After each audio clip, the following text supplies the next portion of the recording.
Thank you. You are welcome. আপনারা package করতে যাচ্ছেন? জি ম্যাডাম, আচ্ছা, আপনাদের দোয়া চাইছি। গল্পটা খুব ইন্টারেস্ট। স্টোরিটা কি? নীল ভালোবাসা, ব্লু লাভ, একটি মিষ্টি প্রেমের package drama, high romantic suspense.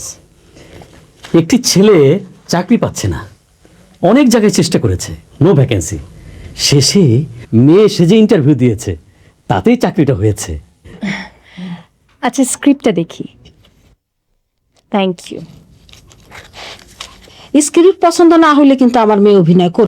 টাকাটা আমার মেয়ের কাছে ইম্পর্টেন্ট না, অভিনয়টাই ইম্পর্টেন্ট। কত বড় বড় রাইটারের স্ক্রিপ্টও ফেলে দিয়েছে পছন্দ হয় নাই দেখে। এই তো সেদিন হুমায়ুন আহমদ সাহেব এসেছিলেন, ভদ্রলোক কত রিকোয়েস্ট করলো, শেষ পর্যন্ত পায়ে ধরার অবস্থা। ভদ্রলোকের জন্য আমার মায়াই লেগেছিল, কিন্তু ওই যে স্ক্রিপ্ট পছন্দ হলো না, ফেলে দিয়েছে। মা চুপ করো তো প্লিজ। তুই চুপ কর, সত্য কথা কইতে অসুবিধা কি? আচ্ছা, ওনার কি হয়েছে? ওর দুটো দাঁত বেকাতারা ছিল, ফেলে দিয়েছি। আচ্ছা, এটা কি আপনাদের প্রথম প্যাকেজ? জি ম্যাডাম, এটা যদি হিট করে তাহলে ইনশাল্লাহ আপনাদের দোয়া আমরা আরো করব। নাটক হিট করলে তো আমার মেয়ের জন্যই করবে।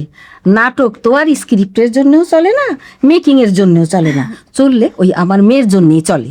কথাটা শুনতে যদিও খারাপ লাগে, কিন্তু সত্য। পাবলিক টেলিভিশন খুলে আগে দেখে সমী আছে কিনা, যদি সমী থাকে তাহলে দেখে, না থাকলে টেলিভিশন বন্ধ। আরে আমার মেয়ে হলো পাবলিকের নয়নের মণি। মা চুপ করো না প্লিজ, চুপ করো। খালাম্মা সত্য কথা বলছেন। খালাম্মার মতো সত্যবাদী মহিলা আমি জীবনে কোনোদিন দেখি নাই। তুই দেখছস? দেখে নাই।